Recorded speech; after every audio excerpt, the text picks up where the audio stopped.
Aloha!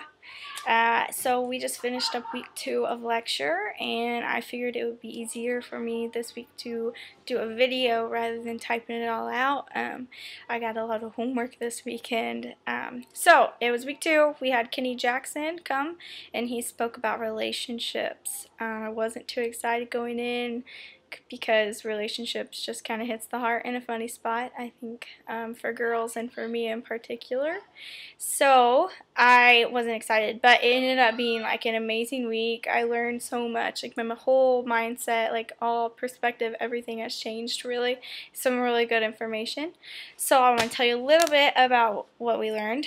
I can't tell you a whole week's worth of lecture in a video, so I won't, but these are the highlights of my week, like the big parts that really I learned a lot from. So we learned about like living in community and how we should do that, and a lot of positives from that. But one of the big main positives that I liked was that when you live in community, dating isn't so difficult. You don't really date when you live in community because you all just kind of like know each other and you're all together and it's cool. And then you get to know everyone's core values and what you really think about them, and if you're ready to make that like lifelong commitment or whatever.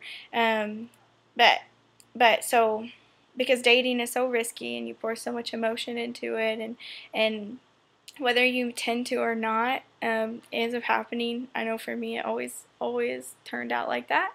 And so when you live in a community, you have people to hold you accountable. You have several dads in the building to tell you and like yes or no, and to make sure that the guy really upstands, like withholds all the qualities and love and everything that he should. So along with living in community and how you live your daily life, like you should be wearing a marriage cap is what Kenny likes to call it, and you should be thinking like, who is this person, like what about them do I like and what do I not like, and what is good qualities and bad qualities and things like that, which is good. Right now in my life I don't feel like I want to wear a marriage cap because God's calling me to this cool like place and time where I'm like want to be married to him, and that's awesome, and I'm really liking it. So when marriage does come, later on down the road for me, whatever, whenever for you, God gives you marriage as a gift, like a baby.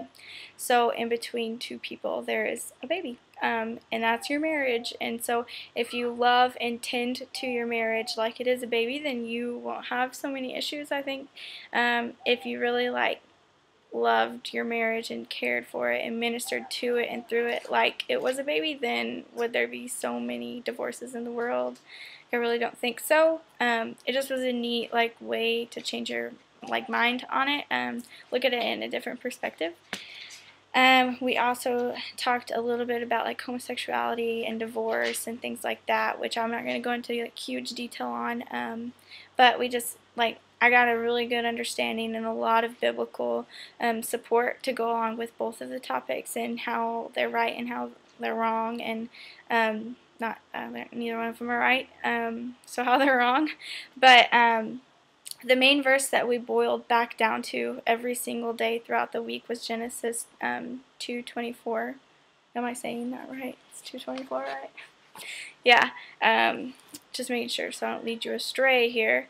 But it just says that a man will leave his mother and father, like, to join his wife as one flesh. So mom and dad as one, have a son or daughter, whatever, and you leave your mother and your father to be joined with your wife or your husband as one. So just, well, we're going to come back to the verse later, but man and wife, son, wife, boy, girl, mom, dad, homosexuality, no.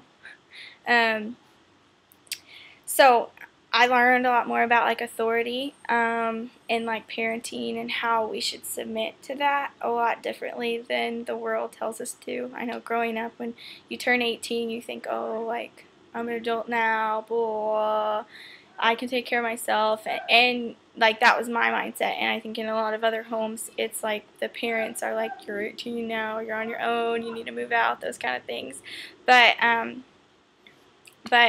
in John 18, the chapter I was talking about last week in my blog, um, Jesus there is 33 years old, and when he's in the garden the night before his crucifixion, he's just crying out to God, like asking him like for help and for guidance and to see if there's any other way that he can save the world basically and bear all these sins for everybody. But like we all know how the story ends, and he did end up dying on the cross and everything. But the point of this is that like he's 33 and he still continues to seek out advice and authority, and he wants God to like ease him through this situation and tell him what to do. And so it just like I'm 20, and I like before this week I would have considered what my mom would have said, but I wouldn't have really like sought out more like depth in it, I guess is what I'm trying to say. But it's just way more important to like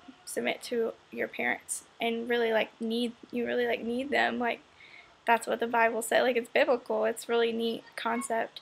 So we also talked about like the four core needs of a man and the four core needs of a woman, and so how you learn about those things, like for the future relationships and things like that. How do you make your husband feel like he's taken care of, and how do you make your wife feel like she's taken care of? But like within that, the only thing that's how you're ever gonna feel like fulfilled, like all of those things are met and you're happy, is through Christ. Like he's the only one that's ever gonna fulfill them all to the most of your needs. And so that was just about like all the highlights of the week, and it was just a really awesome week. There's so much more like depth and so many more verses to go along with all of it, but it would take me a week to tell you it all. So that's it. Next week we have a speaker coming. His name is Ben Noah. I don't know if I'm saying that right, but he's apparently a big Samoan guy, and he's really cool and a great dad apparently, and he's going to be, it's my friend Dana over here. She's from New York. Anyway, Ben will be speaking on the Father Heart of God, and I'm excited. I'm a little nervous. It's a touchy subject for me, of course, but it's going to be awesome.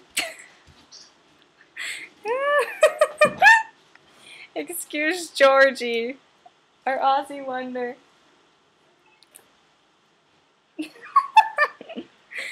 I love these girls. So Father Heart of God next week with Ben. It's exciting. You can definitely be praying for me, like in my heart's preparation to learn these things, because it will be hard to listen to everybody's daddy stories and like about it. Some cool things that we got to do this week. We got to do Thursdays, our community outreach. So we continued with the same ministry we worked with last week, and it was it's a neighborhood. To be honest with you, I can't remember the name of it, but it's like low-income housing, and there's just like a lot of kids, so we go to the park and play with the kids, sports, whatever, hang out, talk, and then we do a little Bible study, and then we break off into small groups and we teach these kids verses to remember each week. And so I've gotten to pair up with the same little boy each week. His name's Stanford, and he's in 3rd grade, and he's just super duper smart. And anyway, so I'll upload some pictures from that so you guys can see where my ministries are at.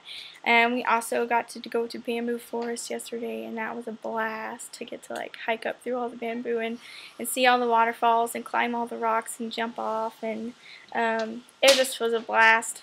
I know I've said that, but it was so fun.